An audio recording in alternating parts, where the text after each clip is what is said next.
The crime scene is not a bank vault. The crime scene is not a dark alley. The crime scene is right inside the front pocket. Imagine a casino, a place with no windows and no clocks, designed by psychologists to make time disappear. Now, imagine carrying that casino everywhere. The average human unlocks their smartphone 150 times every single day.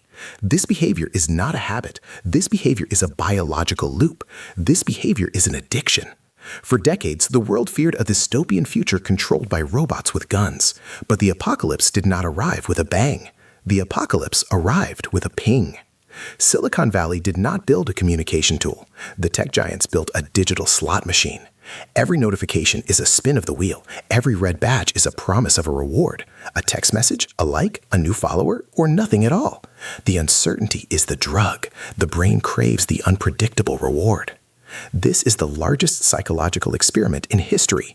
The subjects are billions of human beings. The drug is dopamine, and the dealers are the richest companies on Earth. They call it user engagement, but in the dark rooms of behavioral design, the experts call it addiction by design. The user thinks the internet is free. The user is wrong. If the product is free, the user is the product.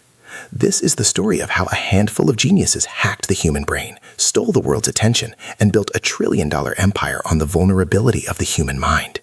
Welcome to the Dopamine Cartel.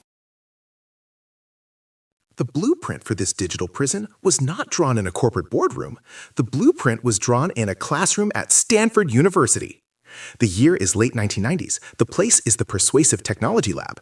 A brilliant academic named B.J. Fogg begins to teach a radical new concept, captology, the study of computers as persuasive technologies. The professor discovers a fundamental truth. Computers can be designed to change what people think and what people do. The intention was noble. The professor wanted to use technology to help humans exercise more, eat healthier, and stop smoking. The goal was to program positive habits. But the classroom was filled with young, ambitious students. These students would not go on to build health apps. These students would go on to build Instagram, Uber, and LinkedIn. The students learned the Fogg behavior model. For a behavior to happen, 3 things must converge at the same moment: motivation, ability, and a trigger. The trigger is the spark. If the phone buzzes at the exact moment the user is bored, the user will obey. This academic knowledge was the fire of Prometheus, and like Prometheus, the academics gave the fire to mortals who did not understand the heat. The knowledge migrated from the university labs to the startup garages of Silicon Valley. The young engineers realized that persuasion could be monetized. If an app can persuade a user to run a mile, the app can also persuade a user to scroll for an hour. The mission shifted. The goal was no longer human well-being. The goal became growth hacking. The investors demanded viral growth. The engineers needed to hook users fast and hard. They took the psychological textbooks and turned the theories into code. The persuasion lab taught them how to push the buttons of the human psyche, but the Silicon Valley giants decided to never let the buttons go. The tools of liberation were quietly reforged into the chains of addiction. The mechanism is simple. The mechanism is biological. The mechanism is called variable ratio reinforcement. In the mid-20th century, B.F. Skinner placed a rat inside a box. The rat pressed a lever. Sometimes the rat received food. Sometimes the rat received nothing. The unpredictability drove the rat insane. The rat pressed the lever until the rat collapsed. Silicon Valley took the lever and digitized the lever. Consider the pull to refresh feature on Twitter or Facebook. When the user drags the screen down, the loading icon spins. The app waits. The delay is not technical. The delay is theatrical. The delay creates anticipation. The delay mimics the spinning wheels of a slot machine. The brain releases dopamine not when the reward arrives, but while the wheel is spinning. Then there is the infinite scroll. Ozzy Raskin, the engineer who invented the feature, later called the invention behavioral cocaine. In the physical world, a book has a final page. A glass of wine has a bottom. The digital feed has no bottom. The feed never ends. The brain never receives the visual cue to stop. The user consumes content like a zombie eating from a bottomless bowl. And finally, the like button. Justin Rosenstein helped create the like button to spread positivity. Rosenstein did not know the button would become a metric of social worth. These features are not design choices. These features are psychological weapons. The technology bypasses the rational frontal cortex and speaks directly to the primitive lizard brain. The user does not scroll because the user makes a conscious choice. The user scrolls because the biological circuit is trapped in a loop. The battlefield is invisible. The battlefield is everywhere. The war is not fought for land or oil. The war is fought for human eyes. In the data centers of the tech giants, a war room operates 24 hours a day. The enemy is sleep. The enemy is family dinners. The enemy is reading a book.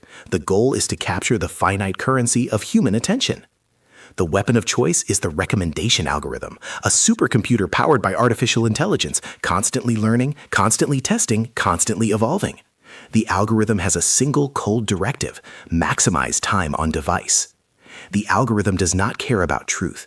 The algorithm does not care about democracy. The algorithm cares about engagement. And the algorithm learned a dark secret about human nature very quickly. Joy is passive. Anger is active. If the feed shows a puppy, the user smiles and scrolls away. If the feed shows a political conspiracy, a threat, or an insult, the user stops. The user comments. The user shares. The user fights. Anger generates engagement. Fear generates retention. The machine realized that hate is the most efficient fuel for the engine of profit. So the system feeds the user a steady diet of rage bait. The system creates a filter bubble, isolating the user in an echo chamber of radicalization. The AI predicts exactly what video will keep the eyes open for another 10 minutes. The AI knows the user better than the user knows the self. The engineers wrote the code, but the machine took over the strategy. The platform is no longer a town square. The platform is a gladiator arena designed to monetize conflict. Every second of outrage adds a fraction of a cent to the stock price. The user is burning with manufactured rage, and the server farm hums in cold, profitable silence. The fatal flaw was not in the code. The fatal flaw was in the arrogance of the architects. The creators believed the creators could control the creation. The creators were wrong. Dr. Frankenstein lost control of the monster. The Silicon Valley engineers lost control of the feed. The most terrifying evidence is not found in the statistics. The evidence is found in the homes of the tech elite. The drug dealer never consumes the supply. The software engineers who build these addictive digital worlds send the engineered children to the Waldorf School of the Peninsula, a school with blackboards, chalk, and zero computers.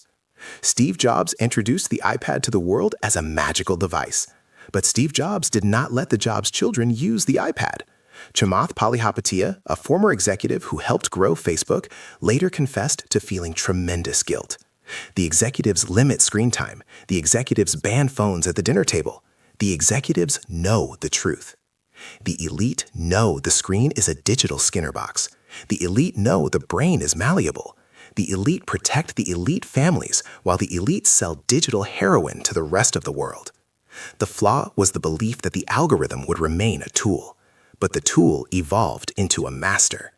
The algorithm now shapes culture, swings elections, and rewires the neural pathways of an entire generation. The engineers wrote the initial rules, but the machine is now writing the future.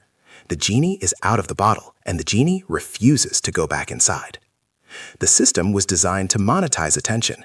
The system succeeded too well. The system broke the very social fabric the system claimed to connect.